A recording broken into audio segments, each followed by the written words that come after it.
Hello students, in endocrine gland let's discuss about another type of glands which are known as gonads. Gonads means the organ which secrete specific type of hormone which are differ in male and female, है ना.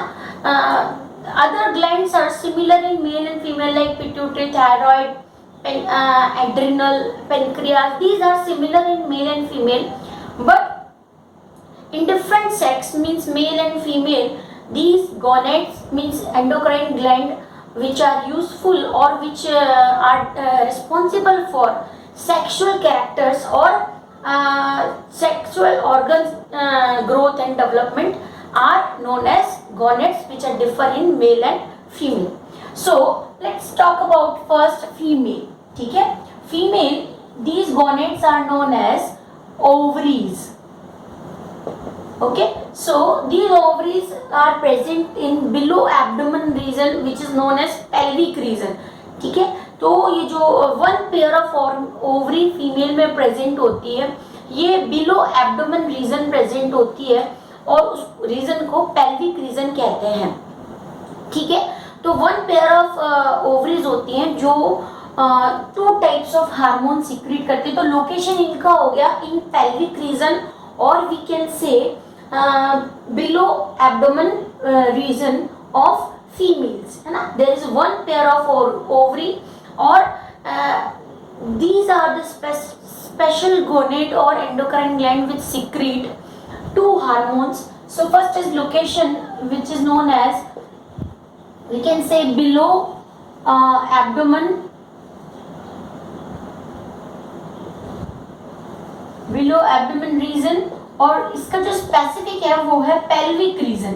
ठीक है, abdomen में तीन, abdomen के नीचे तीन, हम आपको पता है कि बॉडी को जो हम 3 पार्ट्स में डिवाइड करते हैं, head, thorax and abdomen. Abdomen में भी जो बिलो एब्डोमेन है उसमें जो सबसे लास्ट जो पोर्शन होता है उसको पेल्विक रीजन कहते हैं. वहां पर one pair of ovaries present होती है, pair of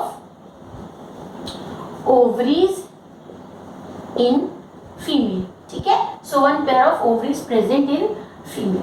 now so after location hormones क्या होते हैं, ये हॉर्मोन्स कौन से सीक्रेट करती है. तो there are 2 hormone secreted by ovaries. One is progesterone and another is oestrogen. ठीक है, तो ये 2 हार्मोन के नेम आपको याद रखने हैं, secreted by ovaries, progesterone and oestrogen. ठीक है, अर्ली एज में, है ना, जब इसके अर्ली एज में इन हार्मोन्स के फंक्शन होते हैं.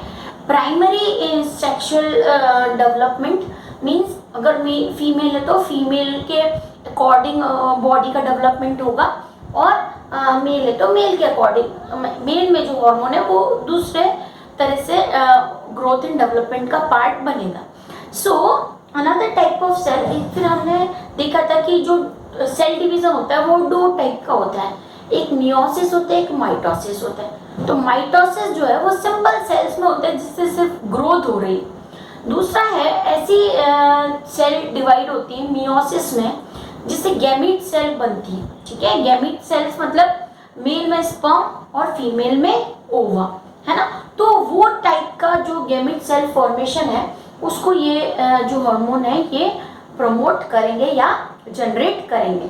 तो इनके फंक्शंस को हम 2 टाइप के मेन फंक्शन है. अगर इनके फंक्शंस की बात करें तो फर्स्ट है डेवलपमेंट ऑफ जेनाइटल ऑर्गन्स. ठीक है, डेवलपमेंट ऑफ जेनाइटल ऑर्गन्स जो भी फीमेल में at up to 12 age or 12 to above age means after puberty or adolescence, जो भी जेनेटल ऑर्गन में डेवलपमेंट होंगे उनके लिए ये हार्मोन रिस्पॉन्सिबल है. ठीक है, तो फर्स्ट जो पॉइंट हो गया वो हो गया development of genital organ. And second जो फंक्शन है इन हार्मोन्स का डेवलपमेंट ऑफ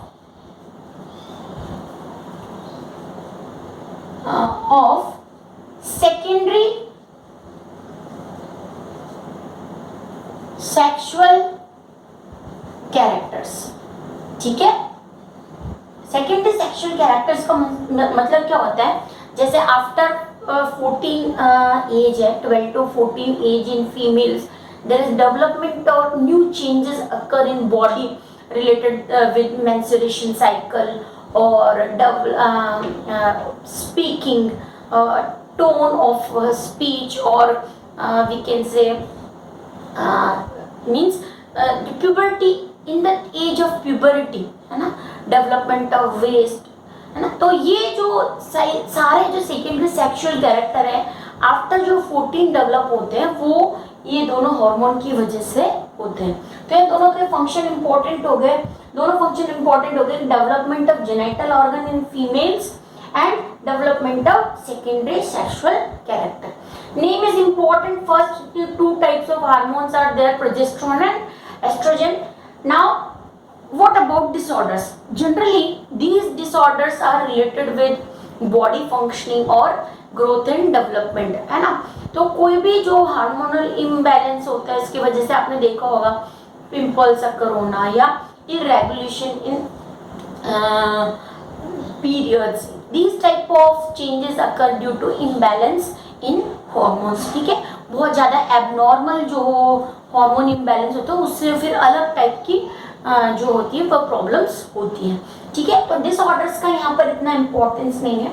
मेनली तो टू इम्पोर्टेंट हार्मोन हो गए in female specially.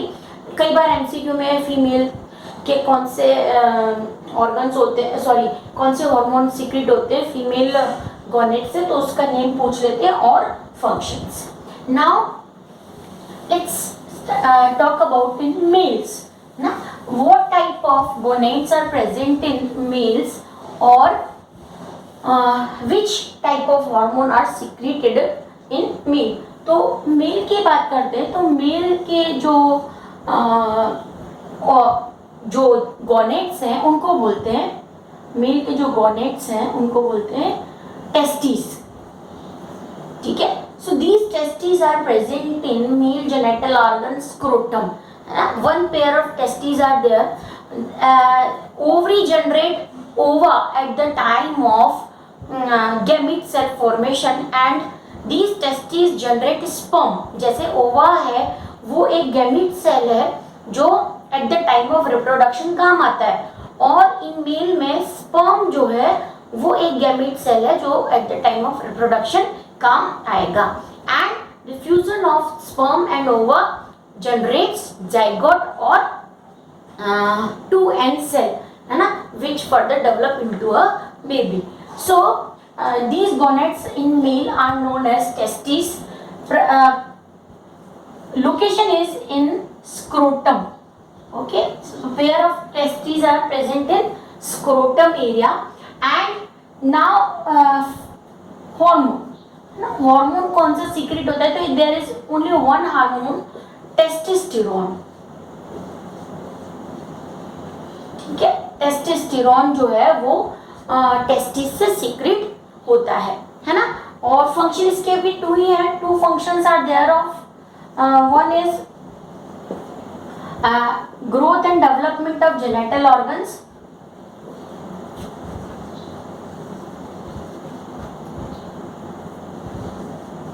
of genital organs, and second development of sexual characters, secondary sexual characters, ठीक है। तो ये important है secondary sexual characters को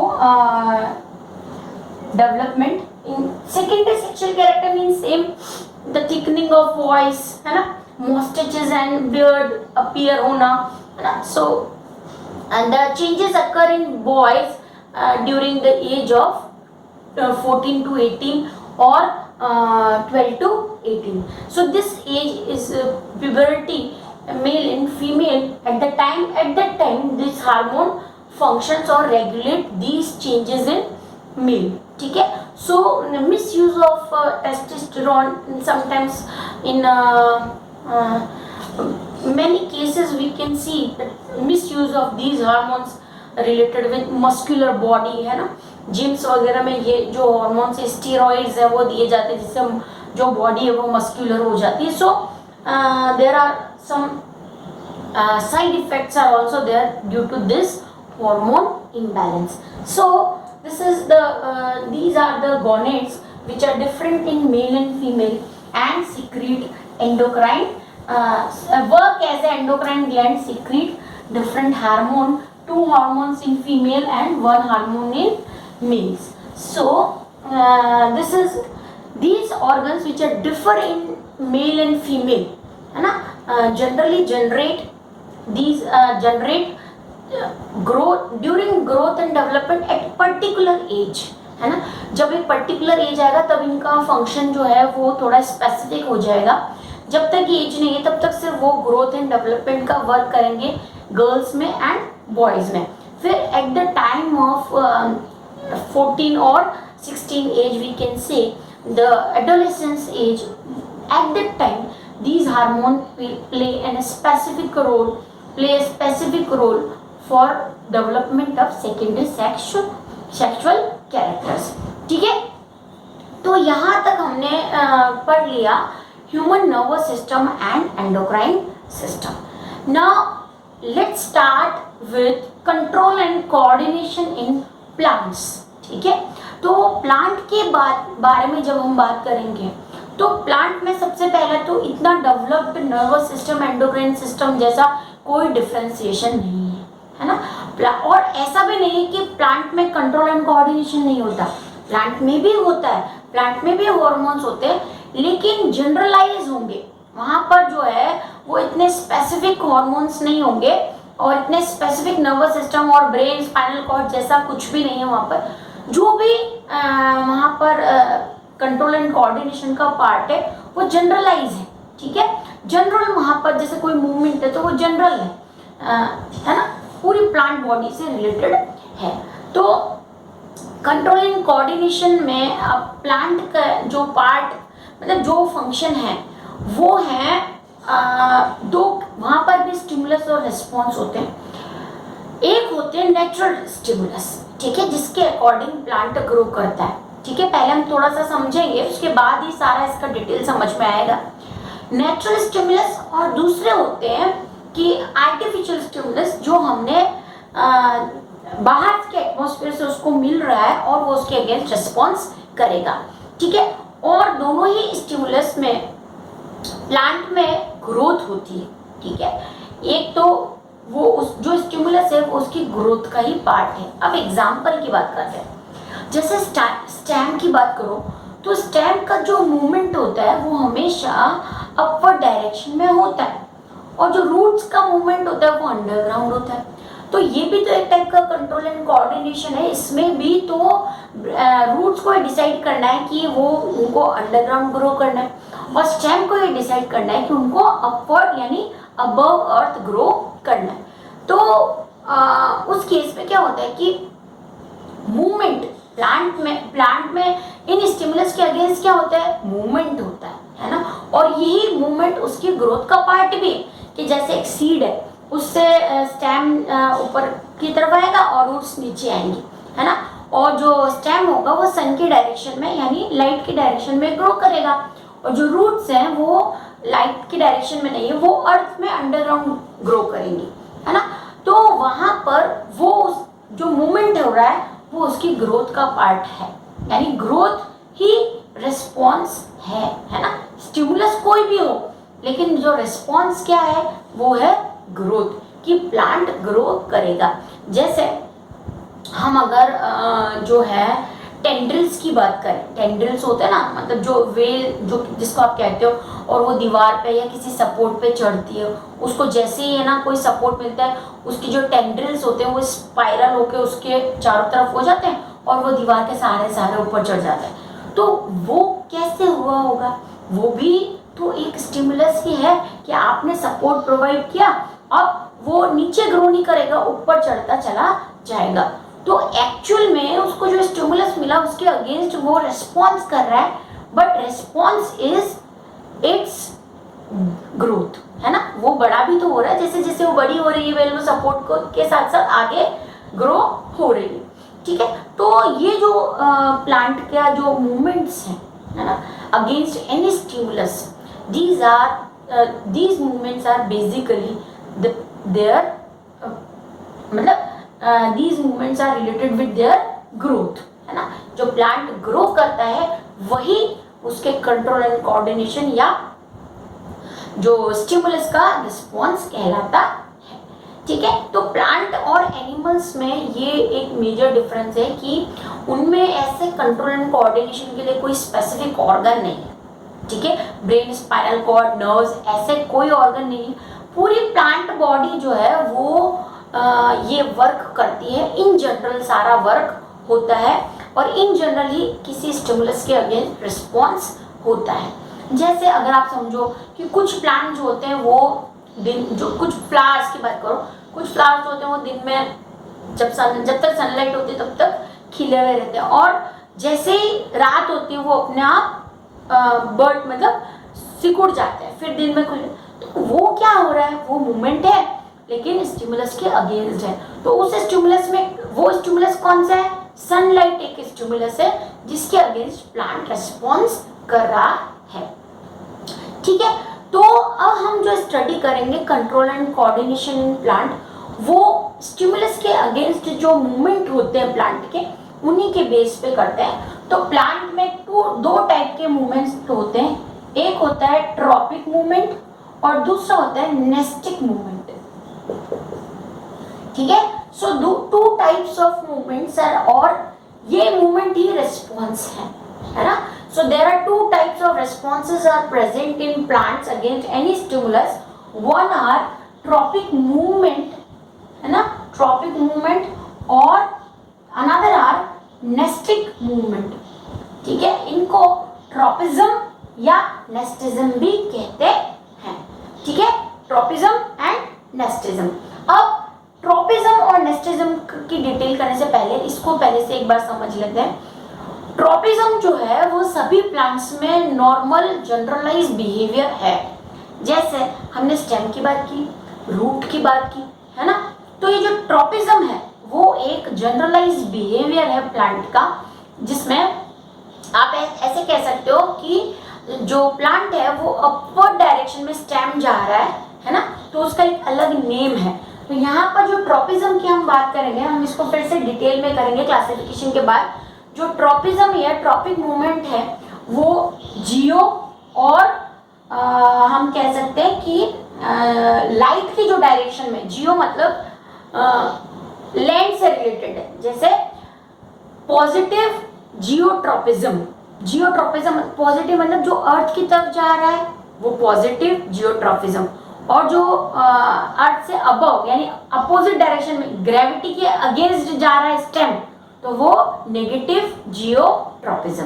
ठीक है. तो ये हो गया जियो मतलब लैंड से रिलेटेड, लैंड से रिलेटेड हो गया. फिर हाइड्रोट्रॉपिज्म, जिधर आप पानी डालोगे, जैसे हम सॉइल में पानी डाल रहे हैं तो रूट्स उसी डायरेक्शन में जाएंगे. इससे रिलेटेड एक एक्सपेरिमेंट भी बुक में दिया हुआ है कि रूट की डायरेक्शन जो है वो पानी की तरफ मुड़ जाती है, तो उसको हाइड्रोट्रॉपिज्म यानी हाइड्रो वर्ड से रिलेटेड है तो हाइड्रोट्रॉपिज्म कहते हैं. तो दो मेन ट्रॉपिज्म दिखाई देते हैं. एक होता है पॉजिटिव एंड नेगेटिव जियोट्रॉपिज्म और दूसरा होता है हाइड्रोट्रॉपिज्म टुवर्ड्स वाटर, है ना. ऐसे ही एक और है यहाँ पर जो इसका डिटेल आएगा, कीमोट्रॉपिज्म, किसी पर्टिकुलर केमिकल की तरफ, है ना. अगर आपको थोड़ा 6-7 का याद है तो जब प्लांट में फर्टिलाइजेशन होता है तो उसके फ्लावर में आपने सुना होगा जो स्टेमन्स होते हैं वो फ्लावर के ऊपर गिर जाते हैं और वो स्टेमन से फिर एक, जैसे ये मैं आपको बताती हूँ, यहाँ पर ये जो ओवरी होती है प्लांट का, ये जो पोर्शन होता है इसको स्टिग्मेटा कहते हैं, इसको स्टिग्मा कहते हैं और इसको ओवरी कहते हैं. तो यहाँ पर कोई भी एक जो प्लांट का वो क्या बोलते हैं उसको, स्टेम, है ना, वो आके गिर जाता है एंथर. ठीक है. तो एंथर यहाँ पर आके गिर जाता है. तो फिर यहाँ पर जब वो पहुँचता है इस जगह पर, तो यहाँ पर प्लांट के फ्लावर का जो ओवा रखा हुआ है तो इसमें एक अपने आप टेल बनने लग जाती है और वो ओवा तक पहुँच जाता है. सो इसका एक एग्जाम्पल दिया हुआ है, द मूवमेंट ऑफ एंथर और formation of tail in stamen of plant towards ovaries of plant, है ना. तो उसको कीमोट्रोपिज्म यानी पर्टिकुलर किसी केमिकल के लिए, कीमोट्रोपिज्म यहाँ मतलब कोई स्पेशल टाइप का केमिकल जनरेट होता है जिसकी वजह से ये इसमें एक टेल बनती है और वो यहाँ तक पहुंच जाता है। ठीक है, तो ये है ट्रोपिज्म जिसकी हम बात करेंगे। फिर दूसरा है नेस्टिज्म। क्या नेस्टिज्म होता है जो कोई हर प्लांट में नहीं मिलेगा।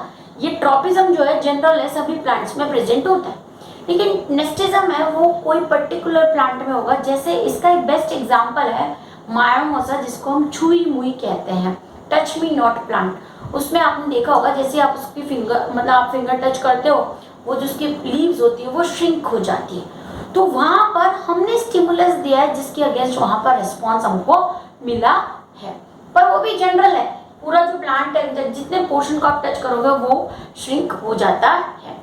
तो वो वहां पर जो वर्क कर रहा है वो टच की वजह से है ना। वहां पर जो फिनोमिना है उसको बोलते हैं थिग्मोनेस्टिज्म, है ना। उसको हम डिटेल में करेंगे।